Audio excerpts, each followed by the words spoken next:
Vamos abrir a palavra de Deus na carta de Paulo aos Coríntios, 1 Coríntios. Hoje vamos terminar o primeiro bloco do capítulo 14, 1 Coríntios 14, a partir do versículo 15 até o versículo 25.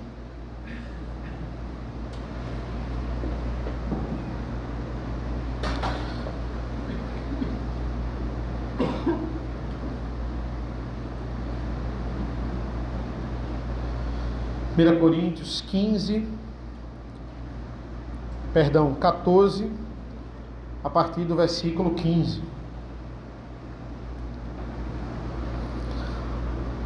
Assim diz a palavra do Senhor: que farei então? Vou orar com o Espírito, mas também vou orar com a mente. Vou cantar com o Espírito, mas também vou cantar com a mente. Se você louvar apenas em Espírito, como o não instruído poderá dizer o Amém depois da oração de agradecimento que você fez? Porque ele não entende o que você diz.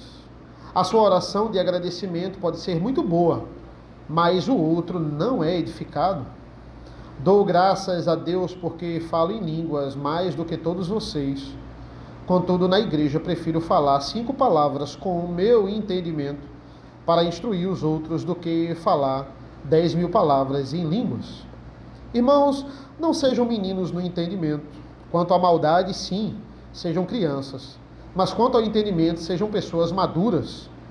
Na lei está escrito: falarei a este povo por meio de homens de outras línguas e por meio de lábios de outros povos, e nem assim me ouvirão, diz o Senhor. Portanto, as línguas constituem um sinal não para os que creem, mas para os que não creem. A profecia, no entanto, não é para os que não creem, sim para os que creem. Assim, se toda a igreja se reunir no mesmo lugar e todos se puserem a falar em línguas, no caso de entrarem pessoas não instruídas ou não crentes, será que não vão dizer que vocês estão loucos? Porém, se todos profetizarem e entrar ali um não crente ou não instruído, ele será convencido por todos e julgado por todos.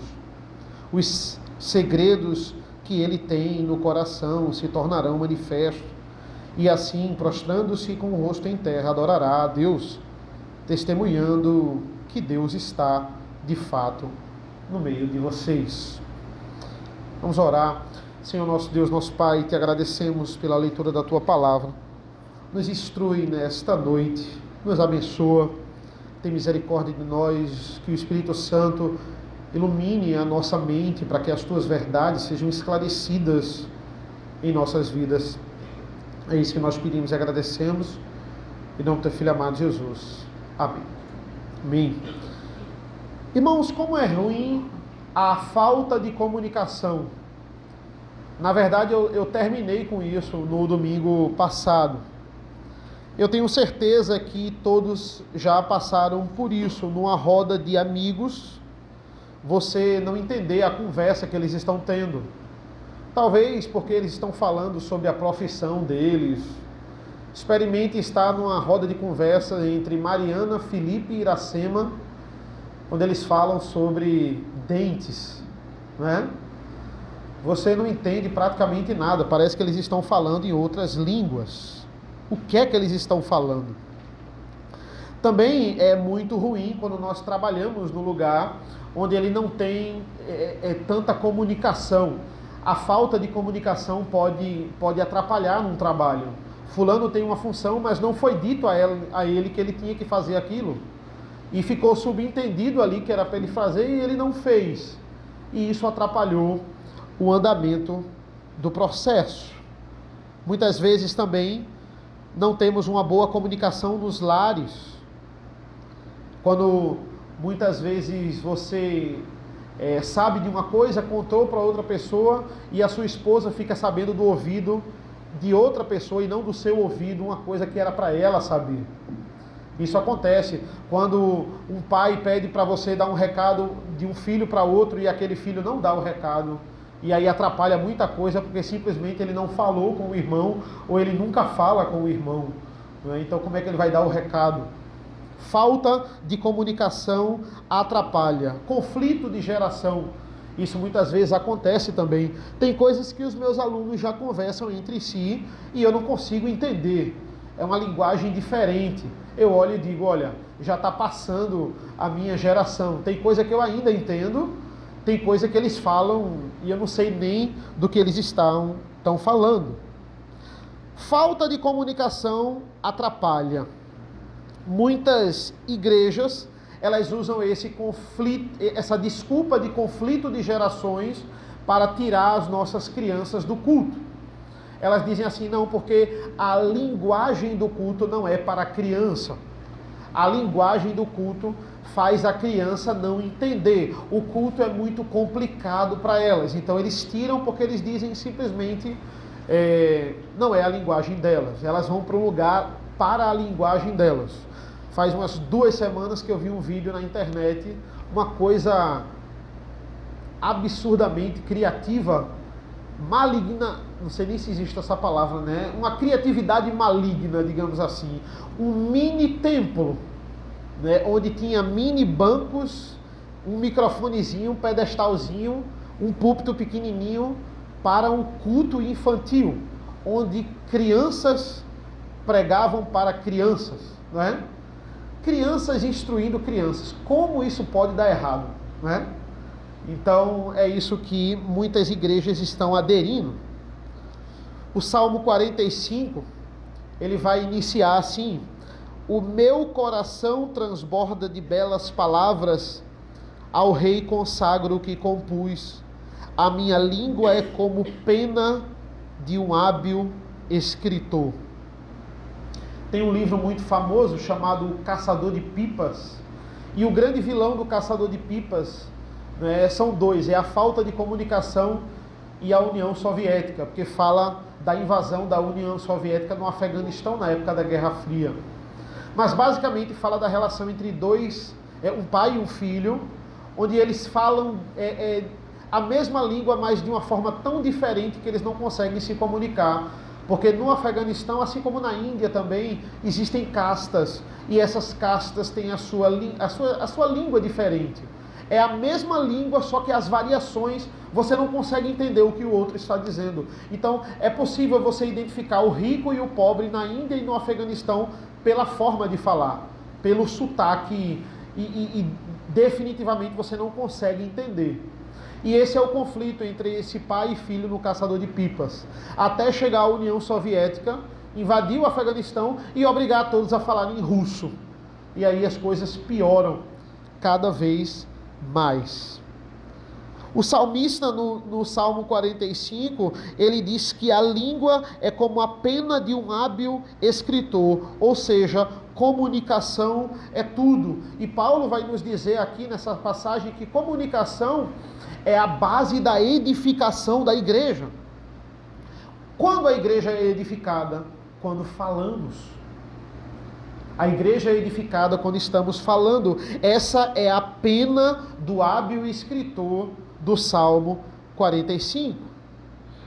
O nosso culto, ele deve ser prestado da forma mais clara possível. O culto, ele deve ser simples. Por quê? Porque o objetivo deles é que todos entendam o que está sendo feito aqui.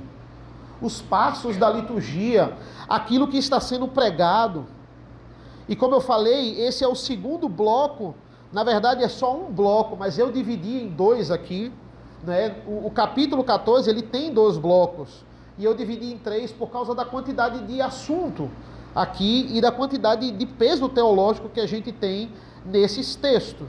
Nos versículos 15 ao 25, nessa noite, o apóstolo ele está falando aqui o que move a edificação. A edificação, ele quer fundamentar para a gente, até o versículo 25, ela passa pelo entendimento. Não existe edificação sem entendimento. E entendimento passa pela mente. A gente viu isso na semana passada e até o versículo 25 ele vai falar sobre isso para, a partir do versículo 26, até o 40, até o final do capítulo, ele falar sobre ordem no culto. Ele está fundamentando aqui o que edifica a igreja, para depois falar apenas sobre ordem no culto, algo que estava muito desordenado. A confusão, essa é a palavra que ele usa, era enorme no culto em Corinto. Olha o que ele diz no versículo 25, por exemplo. Os segredos que ele tem no coração se tornarão manifestos, e assim, prostrando-se com o rosto em terra, adorará a Deus, testemunhando que Deus está, de fato, no meio de vocês. Ou seja, só haverá adoração, o reconhecimento de que Deus é soberano na minha vida, se ele compreender o que está sendo passado para ele na igreja. Entendendo, eles irão adorar. Se eu não compreendo, qual é a conclusão que as pessoas de fora vão ter de nós? Eles estão loucos. Será que o nosso objetivo como igreja é passar um testemunho de que no culto parecemos bêbados e lunáticos?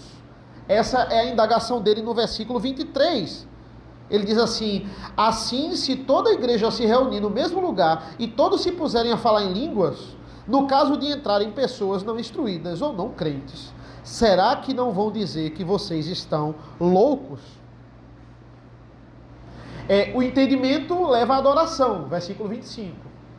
E o não entendimento é a marca de um péssimo testemunho da igreja, versículo 23. Mas como ele chegou a essa conclusão aqui no final? E aí a gente vai para o versículo que a gente parou, que é o versículo 14, na semana passada. Ele vai dizer no 14: porque se eu orar em línguas, o meu espírito de fato ora, mas a minha mente fica infrutífera. Nós vimos na semana passada que os pentecostais, eles defendem que o espírito ora e a minha mente fica infrutífera, é porque eu entro num estado de êxtase. E o espírito começa a agir em mim e eu não começo mais a responder por mim mesmo, a minha mente fica infrutífera. Mas isso não tem nada a ver com o contexto. Esse versículo específico, de fato, ele é confuso, ele é difícil, mas se concluímos que não há edificação se não há entendimento, ou seja, aquela pessoa que fala em línguas, ele está dizendo: olha, o meu espírito de fato ora. Ele está dizendo assim: você está entendendo que você está orando. Você individualmente, quando ora em línguas, naquele contexto de Coríntios, no sentido de idioma aqui, não é língua dos anjos, a gente já falou sobre isso, você de fato está sendo edificado, mas a sua mente é infrutífera. O que é a sua mente infrutífera? Aquilo que você passa entendimento com a mente para a igreja não gera frutos. Porque você está simplesmente orando em outro idioma. Para existir edificação, deve existir entendimento. Para que a igreja ela ore de fato, e aquela oração, ela entenda o que está sendo orado, e o outro entenda. Quando a gente ora aqui em voz alta, a gente ora da forma mais clara possível para que todos entendam e todos digam amém, como ele vai dizer aqui. E todos agradeçam ao Senhor. Agradecimento e o amém, todos precisam entender. Se a criança não entende o culto imediatamente, é claro que ela passa um bom tempo da infância dela sem entender, porque ela está amadurecendo. Então ela deve ser tirada de forma nenhuma. Ela deve ser instruída pelos pais. O pai, ele serve aqui para ensinar a criança como entender. Ensinar a criança como compreender, como aplicar. E no versículo 15 ele volta a falar sobre o espírito e sobre a mente. Que farei então? Vou orar com o espírito, mas também vou orar com a mente. Vou cantar com o espírito, mas também vou cantar com a mente. O entendimento para o apóstolo não é meramente dele. O entendimento, versículo 14, fica infrutífero. O que é isso? Quem não entendeu não vai dar ações de graça. O Espírito operou em mim, eu executei o meu dom, eu me edifiquei, mas aquilo que eu fiz é infrutífero. Eles não vão compreender o que está sendo dito. Entenda, Paulo não está proibindo eu orar no culto. Paulo ele não está proibindo eu cantar no culto. Entenda, nesse contexto aqui, o dom de línguas poderia ser exercido. Assim como o dom de profecia. Estamos no período de profecia revelacional, que ainda no contexto de Corinto existe nessa época aqui. Feito a gente falou na semana passada, a profecia é igual ao dom de línguas. Quando? Quando havia intérprete para edificar a igreja e não só a pessoa. O dom de línguas com intérprete aqui, ele poderia ser usado no culto. Tanto é que ele vai organizar isso a partir do versículo 26.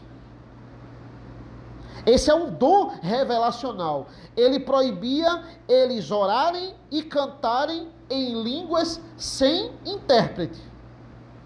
Porque não existia a compreensão de todos.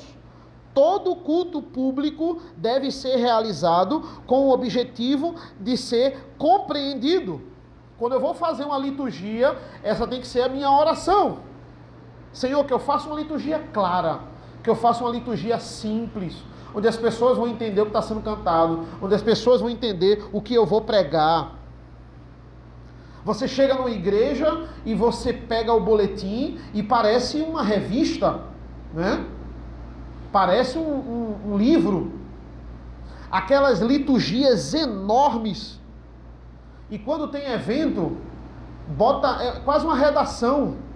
Você não identifica os momentos do culto, você não identifica, por exemplo, a pregação. É tanta coisa que você não sabe nem quem vai pregar, o que é que vai ser pregado. Está ali entre uma das coisas da liturgia.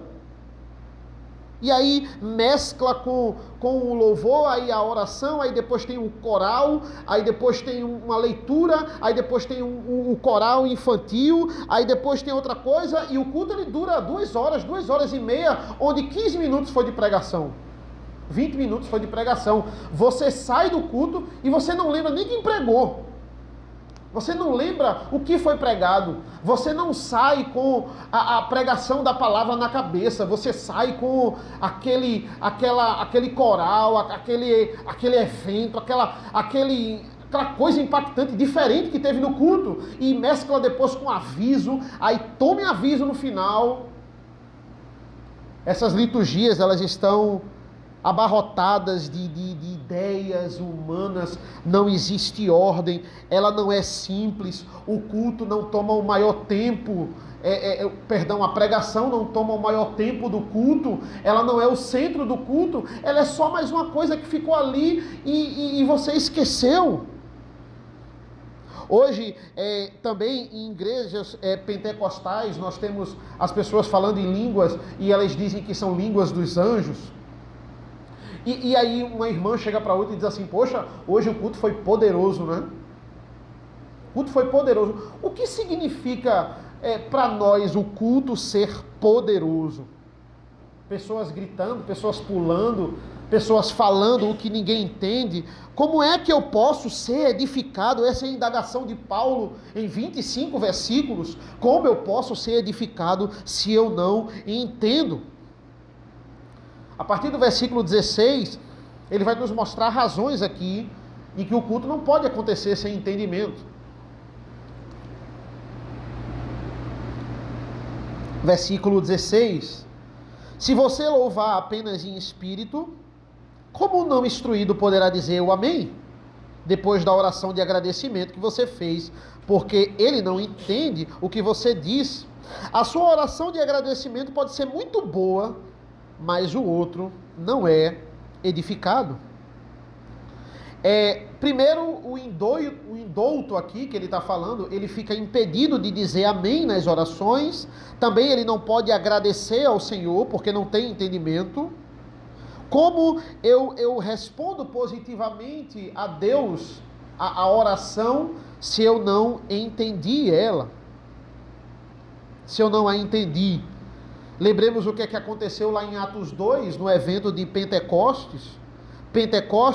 O dom de línguas ali não foi dado para não ter entendimento, não para gerar confusão. Pelo contrário, é para que os estrangeiros ali, eles tivessem entendimento e aquilo gerasse conversão.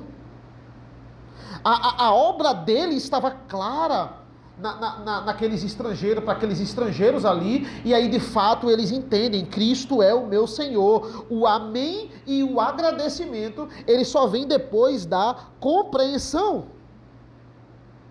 A gente não pode falar amém sem entender. Eu preciso concordar, eu preciso entender. E entendam, irmãos, esse entender aqui não é julgar a Bíblia e dizer assim, agora eu aceito o que ela diz. Né? Você precisa entender, você precisa aceitar o que está na Bíblia no sentido de ela lhe agradar. Não, esse entender não visa isso. Por quê? Porque tem muitas passagens difíceis na palavra de Deus que a gente não entende de cara. Porque aquilo ali, poxa, eu preciso de um tempo para digerir essa verdade aqui. Né? Em muitas passagens você deve simplesmente obedecer e quem sabe um dia você vai entender completamente aquilo ali. Tem passagens e passagens. Né? Eu me lembro de um exemplo brilhante que o pastor Rodrigo usou pregando sobre Romanos. Ele falou sobre a criança que o pai manda ela subir de 10 horas da noite. Ela está brincando na rua e ela não entende porque que o pai está tirando a alegria dela de fazer ela subir e impedir a brincadeira dela. Para ela, o pai está tirando a alegria dela, mas o pai está fazendo isso porque chegou a hora, amanhã tem aula e de 10 horas a rua é perigosa, não pode ficar. Mas a criança não entende. Antes de entender, ela tem que obedecer. O princípio é, Deus ele tem sempre o melhor para nós. E nem tudo na vida da gente a gente vai entender. Antes de entender, sempre vem a obediência. Então, o que Paulo nos diz aqui não é que esse entendimento é aquele entendimento de que tudo na palavra precisa passar pelo meu julgamento, mas é compreender o que está sendo dito e aplicar para a minha vida, mesmo se for difícil ou não. Ele diz assim, olha, vocês têm que ser unânimes. Essa palavra, ela é muito comum aqui nesse capítulo 14. Unânime, vocês têm que fazer isso junto. Tudo junto na palavra de Deus. Tudo junto, no culto. E o que é que significa ser unânime? É todo mundo orar junto? Não. Uma pessoa pode orar, mas todos estão ali dizendo amém. Todos estão dizendo graças a Deus. O que é que significa amém? Significa assim seja. Você está confirmando aquilo que eu oro, você está confirmando aquilo que eu prego. Se você diz amém, como eu vou dizer amém? Como eu vou dizer assim seja, se eu não entendo o que está sendo falado?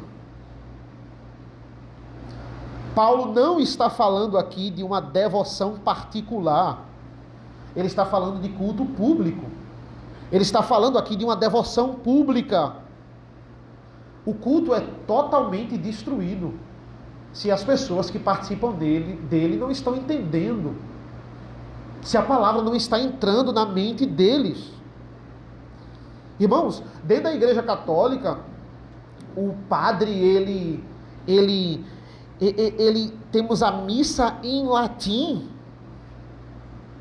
O padre está de costas para a igreja e ele reza a missa em latim.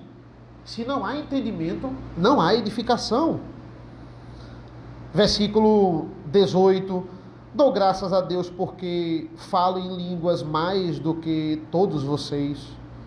Contudo, na igreja prefiro falar 5 palavras com o meu entendimento, para instruir os outros, do que falar 10.000 palavras em línguas. É interessante esse argumento de Paulo. Paulo diz a eles assim, eu não estou combatendo a prática do dom.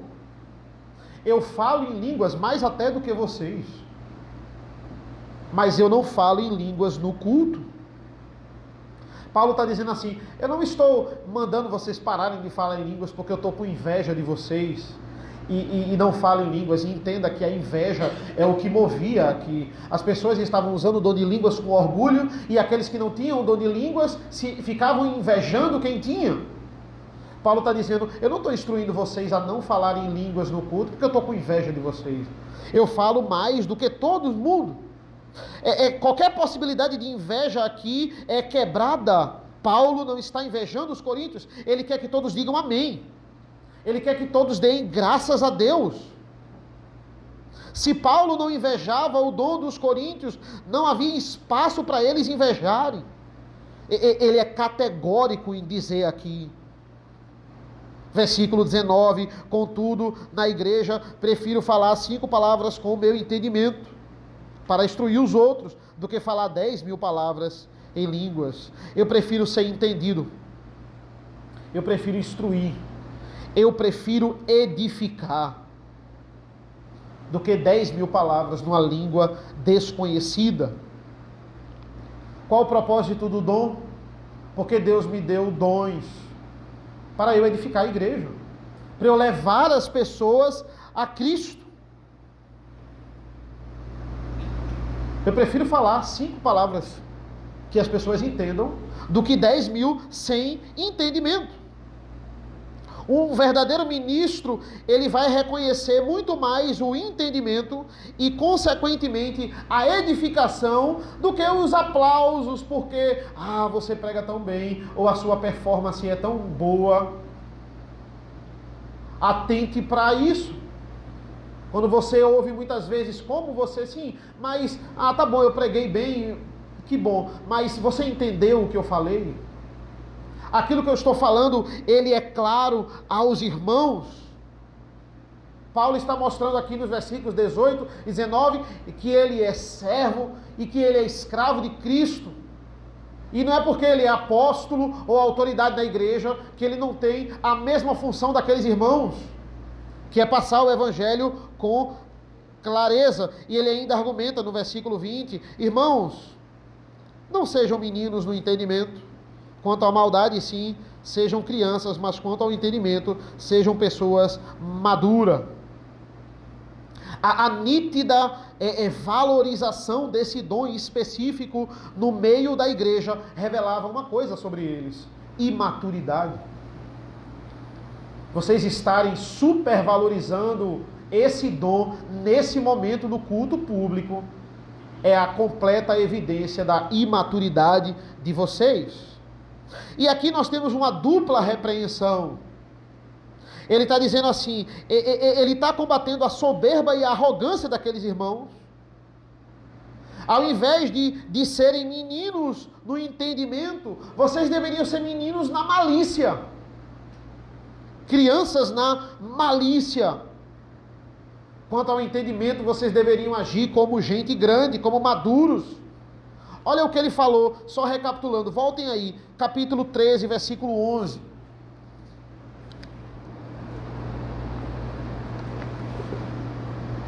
Capítulo 13, versículo 11, ele diz assim: quando eu era menino, falava como menino, sentia como menino, pensava como menino. Quando cheguei a ser homem, desisti das coisas próprias de menino. E nós vimos nessa passagem que ser criança não é ser inferior a quem é adulto. O estado da infância não é inferior ao estado do adulto, mas são fases. Todos precisam ser crianças antes de serem adultos, e todos precisam passar da infância, viver o momento da infância antes de chegar à fase adulta. Mas são fases. Quando você é adulto, você não pode querer mais ser criança. O adulto é estranho o comportamento dele, quando ele se veste como criança, como ele age quando ele age como criança. Ele já passou dessa fase e ele deve largar essa fase. Querer ser criança quando já é grande. É isso que Paulo está combatendo aqui no versículo 20. Vocês querem ser crianças no corpo de um adulto. Parem de ser crianças. Essa fase não é inferior, mas ela já passou. Vocês não podem ser mais crianças. Parem de buscar aquilo que glorifica a vocês mesmos. Busque o que edifica. Busque o próximo. É isso que ele está falando. Esse é o comportamento de uma criança. A criança não entende que ela tem que sempre tratar bem o próximo, que ela tem que pensar no outro. A criança só pensa nela. O mundo gira em torno dela. Ela acha que as coisas acontecem para fazer a vontade delas. Nós temos que ensinar. Olha, diga obrigado, né? A gente está na fase dessa com Isabel, ó. Seja gentil com as pessoas, diga boa tarde, diga boa noite. Por quê? Porque ela acha que o mundo gira em torno dela. As pessoas têm que falar isso para ela, mas ela não tem que falar isso para as pessoas. Olha, Isabel, seja gentil, agradeça. Não, agora é a vez dele. Você já brincou, tem que deixar ele brincar também. Não, compartilhe o seu brinquedo com ele, não tem problema. Ela quer o brinquedo só para ela, ela quer brincar na hora dela, quer que todo mundo sirva a ela. Essa é a condição natural.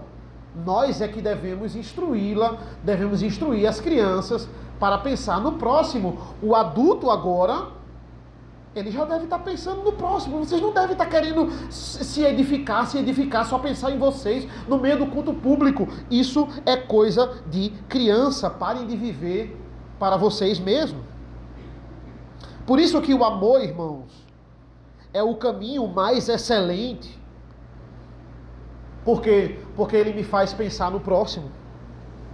Ele me faz viver para o próximo. Uma das coisas que ele vai dizer é: o amor não é egoísta. O amor não é egoísta. Isso é próprio da maturidade. Na malícia, quanto às coisas que não edificam, vocês podem ser crianças.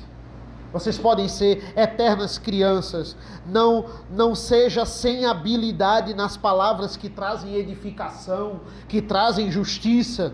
Sejam sem habilidade no engano.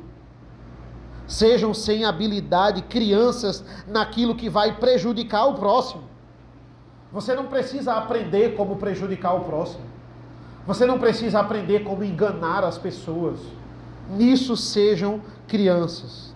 E a partir do versículo 21, irmãos, temos o último bloco dessa passagem no capítulo 14. Na verdade, é o último bloco da primeira parte do capítulo 14. Porque ele vai dizer o seguinte: confusão de línguas, não entendimento. Ele levanta a seguinte tese e corrobora isso com o Antigo Testamento. É um sinal para os incrédulos. E não é um sinal para o povo de Deus. Confusão de línguas sempre é vista na palavra de Deus como uma característica punitiva de Deus para com o seu povo. Em todos os episódios em que não houve entendimento, é Deus punindo, é Deus rejeitando o seu povo. E agora ele vai nos levar para a gravidade do que as pessoas estavam fazendo no culto. Versículos 21 a 23. Na lei está escrito: falarei a esse povo por meio de homens de outras línguas e por meio de lábios de outros povos, e nem assim ouvirão, diz o Senhor. Portanto, as línguas constituem um sinal, não para os que creem, mas para os que não creem. A profecia, no entanto, não é para os que não creem, e sim para os que creem. Assim, se toda a língua se reunir no mesmo lugar e todos se puserem a falar em línguas, no caso de entrarem pessoas não instruídas ou não crentes, será que vão dizer que vocês estão loucos? Paulo cita diretamente, não é, Isaías 28, 11 e 12, né? Vale a pena a gente voltar, por favor, irmãos. Abram em Isaías 28, 11 e 12. Olha o que diz a palavra do Senhor.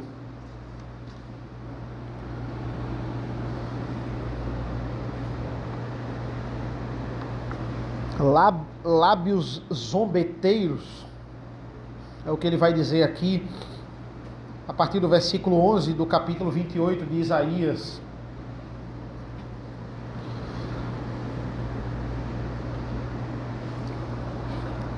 Ele diz, versículo 11: pois bem, por meio de lábios zombeteiros e de uma língua estranha, o Senhor falará a este povo, ao qual ele disse: este é o descanso, deem descanso ao cansado, e este é o refrigério. Mas eles não quiseram ouvir. Olha, é interessante, ao qual ele disse, esse é o descanso, deem descanso ao cansado, esse é o refrigério. O Senhor falou isso, mas eles não quiseram ouvir. Aí o 13, assim a palavra do Senhor lhe será como a fala de crianças, palavras e frases repetidas, uma palavra depois mais outra, um pouco aqui, um pouco ali, assim para que andem, caiam para trás, sejam despedaçados, enlaçados e presos. E aí ele diz aqui na nossa passagem, no versículo 23, assim, se toda a igreja se reunir no mesmo lugar e todos se puserem a falar em línguas, no caso de entrarem pessoas não instruídas ou não crentes, será que eles não vão dizer que vocês estão loucos? Charles Hodge, comentando essa passagem, ele vai dizer o seguinte: Paulo, ele não está dizendo que o dom de línguas é uma maldição. Tanto é que ele vai dizer que eles poderiam falar se houvesse intérprete nesse contexto. Mas a questão aqui é um sinal para quem não creu. Isaías 28, irmãos, temos a rejeição do pacto e a razão dessa imaturidade, né, das indisposições comportamentais do povo de Israel. Deus falaria agora por uma língua que não seria entendida, numa pronúncia que para eles não seria bem-vinda, por lábios gaguejantes, por uma língua estranha. E aqui não é estranha no sentido de língua dos anjos, não tem nada a ver, é um idioma que não é o hebraico. E o Senhor falará, e eles irão zombar do povo. Por quê? Porque o Senhor falou na língua deles, de uma forma clara, de uma forma direta, e eles não quiseram ouvir. É uma língua estranha a eles, é um outro idioma. Não ouvir o que o Senhor tem a dizer, porque não está entendendo, é sinônimo de um juízo pactual. Esse é o refrão do Antigo Testamento, e nós não temos isso apenas em Isaías. Deuteronômio 28, 49 vai dizer assim: o Senhor fará vir contra vocês uma nação de longe que virá da extremidade da terra, como o voo impetuoso da águia, uma nação cuja língua vocês não entenderão. Línguas sem entendimento, é um sinal claro de que Deus havia rejeitado o povo. Jeremias 5,15 também nos diz: eis que trago contra você uma nação de longe, ó casa de Israel, diz o Senhor, nação robusta, nação antiga, nação cuja língua você não conhece e cuja fala você não entende. Essa é a aplicação da exortação de Paulo. Por isso que ele pega uma das passagens, Isaías 28. Paulo indaga: vocês estão falando para as pessoas não entenderem? Irmãos, o universalismo de Pentecostes, lá em Atos 2, ele também teve o seu lado sombrio. Porque ao mesmo tempo que o evangelho estava sendo espalhado para todas as línguas, ali é o marco de que os judeus, eles vão ser também endurecidos. Os coríntios estavam usando o caráter punitivo de Deus, confusão de línguas, e levando para o culto público. Matthew Henry, ele vai dizer assim: o significado dessa visão é que existe uma evidência de que um povo de fato foi abandonado por Deus quando eles são entregues a esse tipo de instrução, no qual eles não conseguem compreender uma língua estrangeira. A não compreensão é uma maldição. Deus usa para punir. Como eu vou pegar um caráter punitivo de Deus e colocar no lugar onde deve ter o maior esclarecimento, que é o culto público? Matthew Henry continua: você não deve se apegar ao símbolo do desprezo divino. E Paulo diz: por que vocês se apegam a esse dom se ele resulta num sinal do desprezo divino? Como eu disse, Atos 2 tem um lado iluminado, o evangelho sendo levado para os gentios, mas também um lado escuro, o desprezar divino para com os judeus. E essa nação passa por um período de endurecimento. A dimensão do dom de línguas é muito grande. Lembrem também da Torre de Babel, caráter punitivo de Deus. Existiu ali um grande desentendimento, sinal do juízo de Deus. Ou seja, Paulo alerta: vocês estão brincando com fogo. Usar o caráter punitivo de Deus no período no momento de maior esclarecimento. Entendam, o dom de línguas, como eu disse, né, ele podia ser usado com interpretação, porque ele iria trazer, nesse contexto aqui de uma profecia revelacional, o mesmo entendimento da profecia. Mas o não entendimento é maldição. Como é trabalhoso, por exemplo, para um missionário, né, ele aprender outra língua. Experimente você tentar aprender, por exemplo, o tupi-guarani, como muitos missionários, eles tiveram que aprender para pregar para os índios aqui no Brasil, na época colonial. Pena que a maioria desses missionários eram católicos. Então eles aprenderam o errado e passaram na língua deles o errado. A maioria desses missionários que tiveram sucesso em alcançar, passaram uma doutrina completamente equivocada. Mas também existiram missionários protestantes, missionários calvinistas, que esmiuçaram ali e aprenderam a língua do tupi para poder passar e trazer a palavra de Deus para esses povos. A edificação passa pela instrução na linguagem correta, a fim de que o evangelho seja compreendido.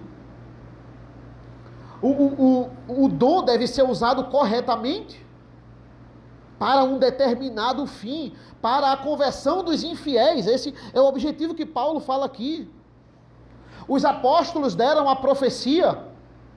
A profecia leva ao conhecimento de Cristo, e o dom de línguas que tivesse intérprete naquele contexto também levaria o conhecimento de Cristo.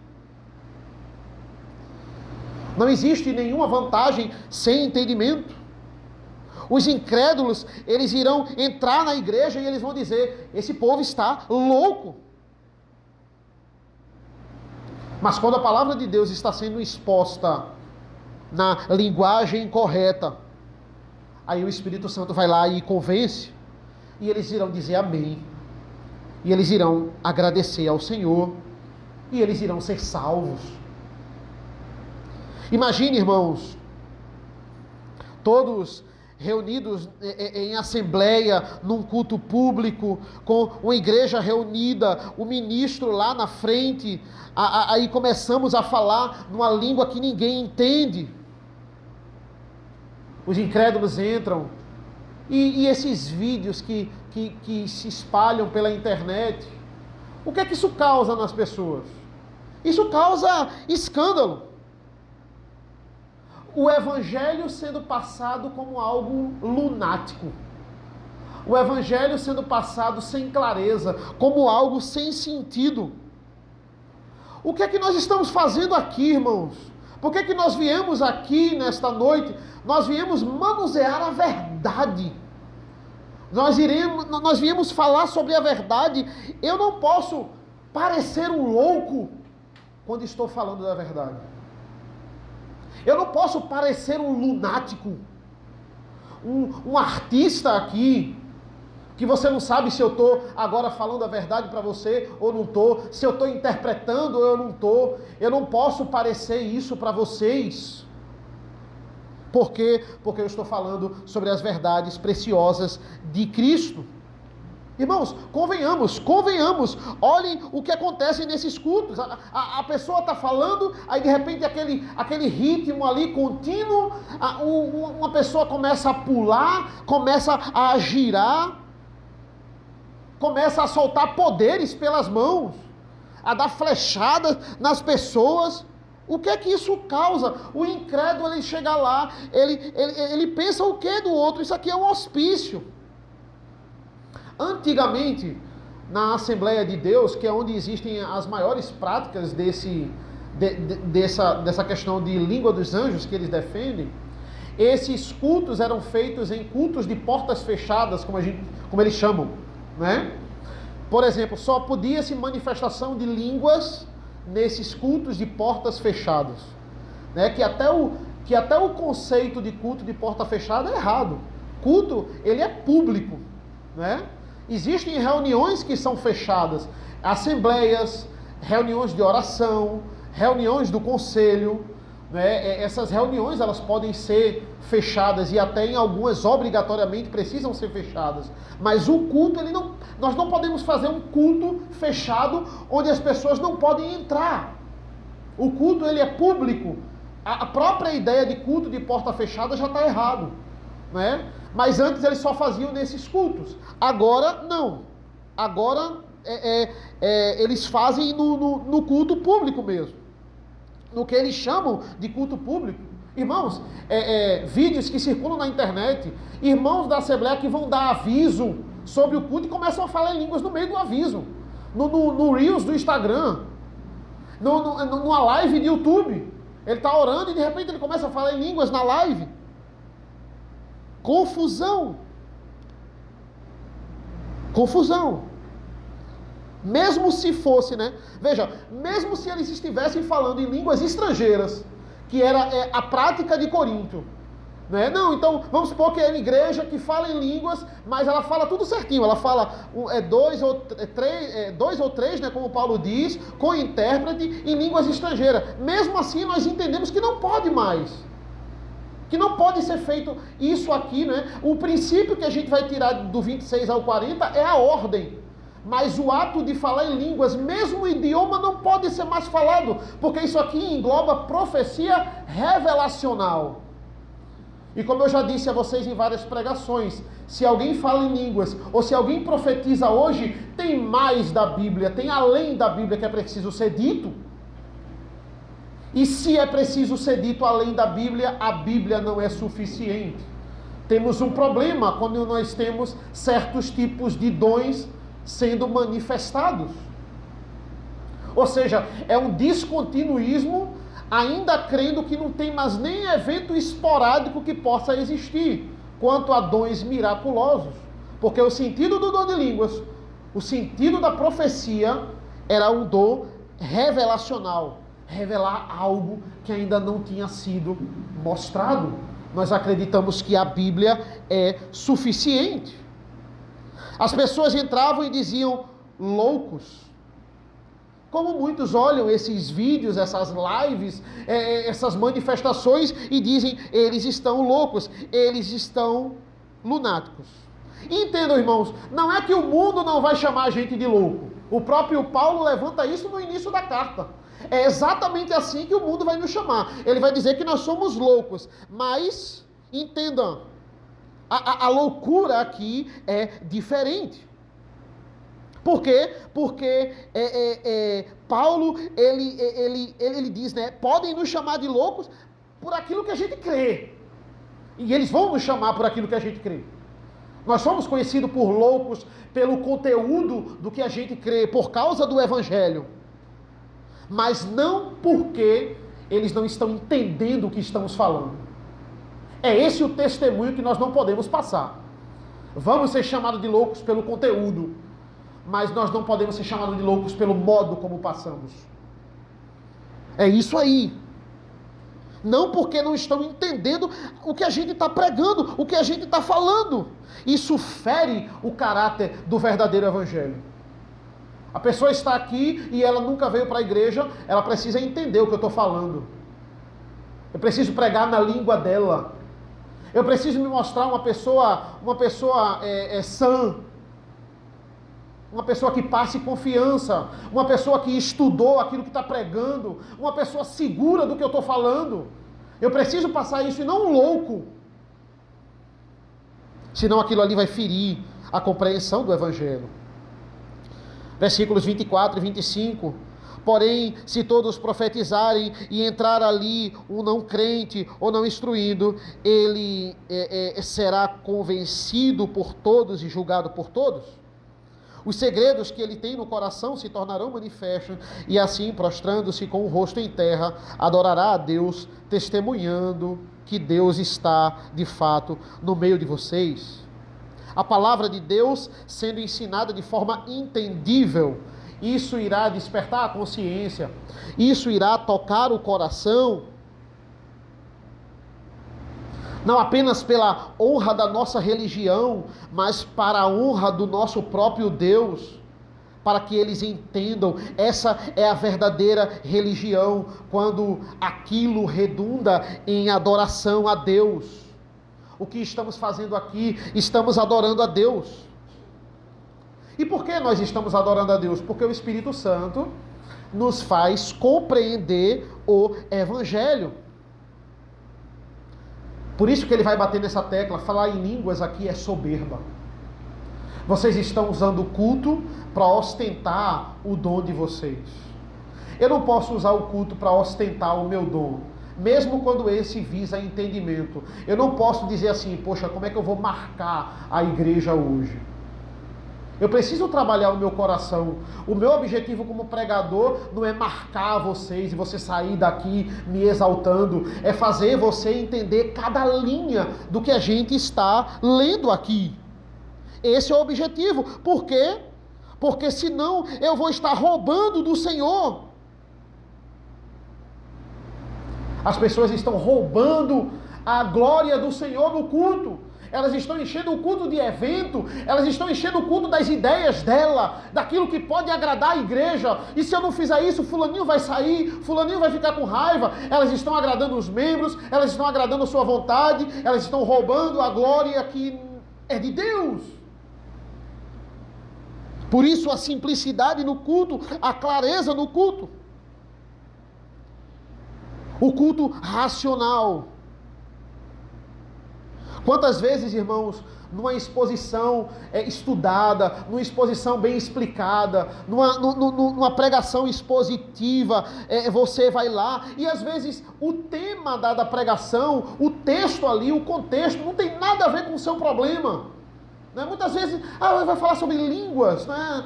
Eu não estou passando por nada relacionado a isso, não estou com dúvida sobre isso.